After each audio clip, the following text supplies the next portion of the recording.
শুনতে এক ছোট্ট গ্রামের কথা।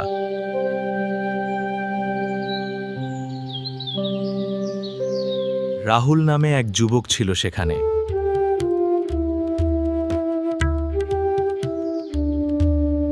সে ছিল সৎ, পরিশ্রমী, কিন্তু অত্যন্ত গরিব।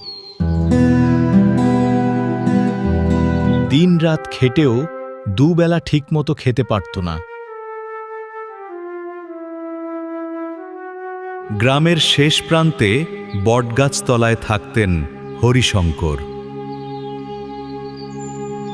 সবাই তাকে বুড়ো কাকা বলে ডাকত।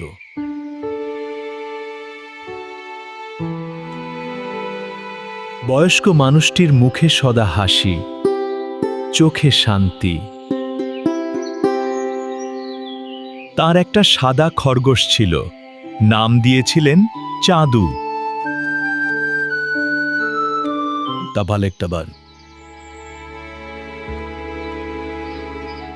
এক সকালে রাহুল বনে গিয়ে দেখল চাঁদু ফাঁদে আটকে কাঁপছে।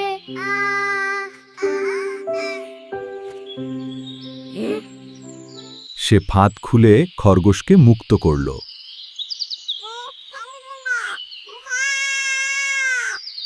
আরে চল বাবা, চাঁদ চাঁদ রে।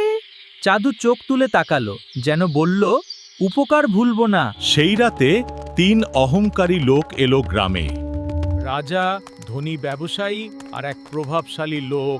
এই খরগোশটা নিশ্চয়ই কোনো হ্যাঁ বুড়ো, আমাদের বলো এর ক্ষমতা কি? খরগোশটা দে, নইলে শেষ করে দেব। সে আমার দাস নয়। তারা বুড়োকে ঘিরে ধরল। রাহুল ছুটে এসে বুড়োকে তুলতে গেল। কি করছেন? থামুন।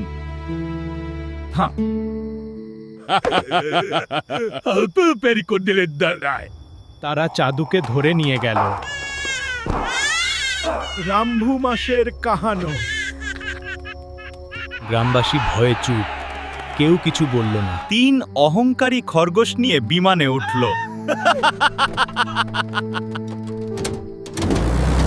তারা রাঁচি যাচ্ছে ডাকে, সেখানে এক জাদুকর আছে। খরগোশ দিয়ে আমরা অফুরন্ত সোনা বানাবো। খরগোশ দিয়ে তারা অফুরন্ত সোনা বানাবে। কিন্তু আকাশে ঝড় উঠল।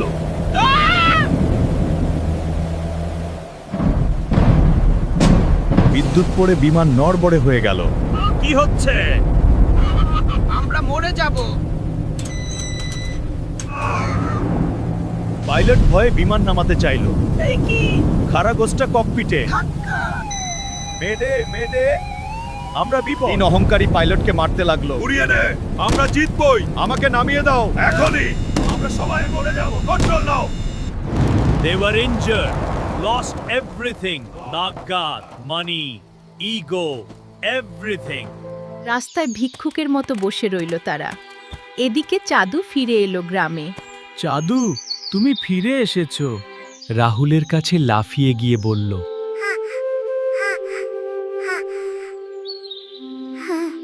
তুমি আমাকে বাঁচিয়েছো, আমি তোমাকে বাঁচালাম। চাঁদু একটা গর্ত থেকে সোনার মুদ্রার থলে বের করলো। এটা তোমার, কিন্তু গরিবদের জন্য খরচ করবে। এটা তোমার, কিন্তু গরিবদের জন্য খরচ করবে। সঠিক পথেই আছো বাবা। জ্ঞান ও সততাই আসল সম্পদ। রাহুল সেই টাকায় গ্রামে স্কুল বানালো।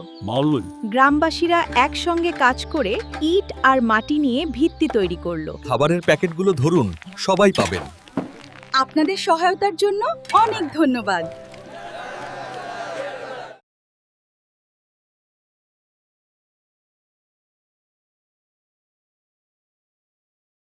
বেরিয়ে যাও, তুমি একটা অকম্মার ঢেকি।